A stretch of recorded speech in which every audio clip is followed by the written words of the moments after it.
Hello, magandang araw. Panibagong araw na naman at panibagong talakayan na naman. So bago tayo pumunta sa ating talakayan ngayong umaga, atin munang balikan ang ating nakaraang talakayan sa pamamagitan ng isang tanong.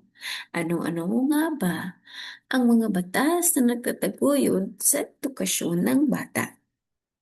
Again, anyone can answer and you can put it in the comment section.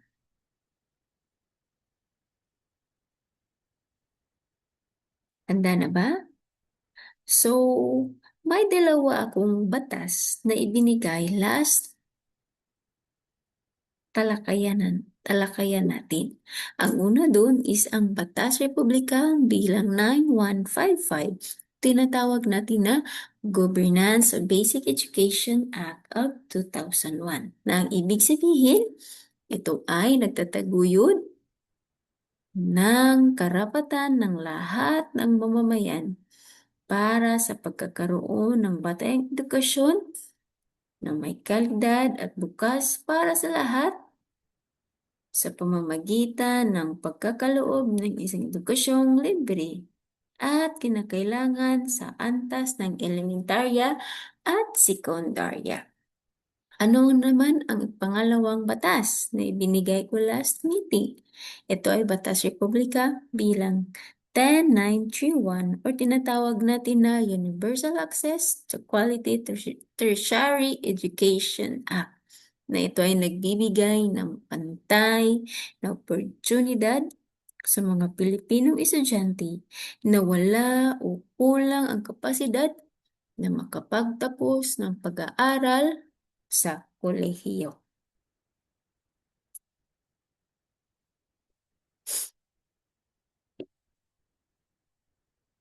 So ngayong umaga, atin naman talakayin ang mga tungkulin ng mga magulang at miyembro ng pamilya sa edukasyon ng bata. Ano nga ba ang kanilang mga tungkulin? Una is ang pagiging unang guro. Ang ibig sabihin, ang magulang ang unang nagtuturo sa bata at humuhubog sa kanyang isipan, wika at asal bilang paghahanda sa paaralan. Kaya tinatawag sila na unang guro dahil sila ang unang nagtuturo sa bata at humuhubog sa kanyang isipan, wika at asal bilang paghahanda sa paaralan. Ang pangalawang tungkulin ng magulang ay paghubog sa pananaw sa pag-aaral.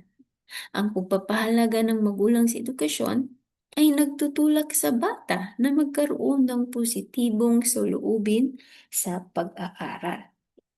Ang pangatlo namang tungkulin ay ang pagtulong sa kaunlarang pang-akademiko. So, ang ibig sabihin, ang suporta at maayos na kapaligiran sa tahanan ay nakatutulong sa tagumpay sa pag-aaral. Ang pang-apat na tungkulin ng magulang is paghubog sa pagpapahalaga at disiplina. Ang pamilya ang natatanim ng tamang asal at responsibilidad ng isang mag-aaral. Nang ibig sabihin, ang ating mga magulang, sila ang nagtuturo sa atin what is right from wrong. Panglima, pagbibigay ng social at emotional na suporta. Ang pagmamahal at bukas na komunikasyon sa pamilya ay nagpapalakas sa kakayahan ng bata na matuto at makipag-ugnayan.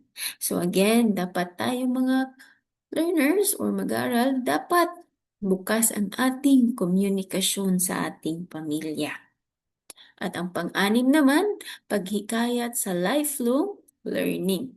Ang pagbibigay diin sa patuloy na pagkatuto ay nagpapalalim ng kaalaman at kritikal na pag-iisip. So, hindi ibig sabihin na ikaw ay nakapagtapos ng elementarya, sekundarya at kolehiyo, ay tapos na ang ating learning.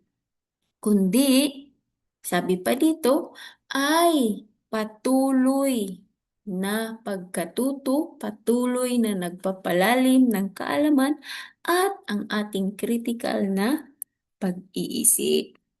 Ang pangpito naman na tungkulin is paggabay sa mabuting pagpapasya. Ang pamilya ang gumagabay sa bata upang gumawa ng tamang desisyon na maghuhubog sa kanyang kinabukasan. So therefore, mga magulang, mami, daddy, tayo ang gumagabay sa ating mga anak upang sila ay makagawa ng tamang desisyon para sa kanilang kinabukasan. So, yan lang po ang ating talakayan for this day. Pero bago tayo magtapos, may gagawain muna tayo. Payo mo'y tagumpay ko. So all you need to do is tukuyin ang mga pangangailangan ng isang bata kung mag-aaral na tulad mo. Sagutin ang mga katanungan sa ibaba.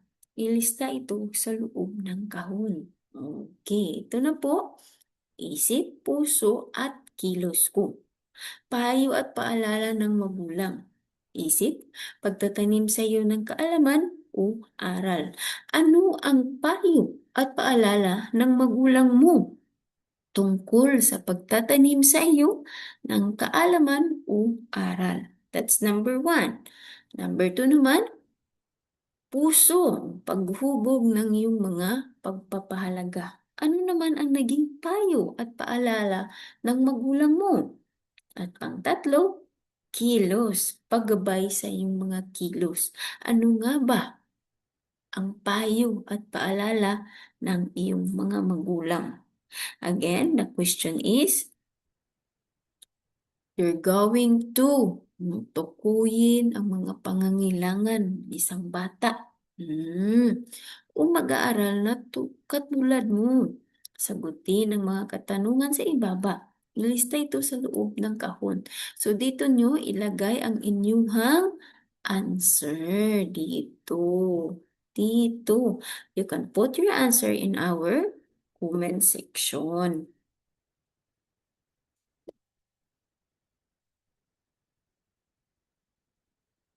At ito naman ang mga tanong. Sumula sa mga paalala o payo tungkol sa pag-aaral, ano sa tingin mo ang halaga o value ng mga ito para sa iyong pag-aaral? Ano nga ba?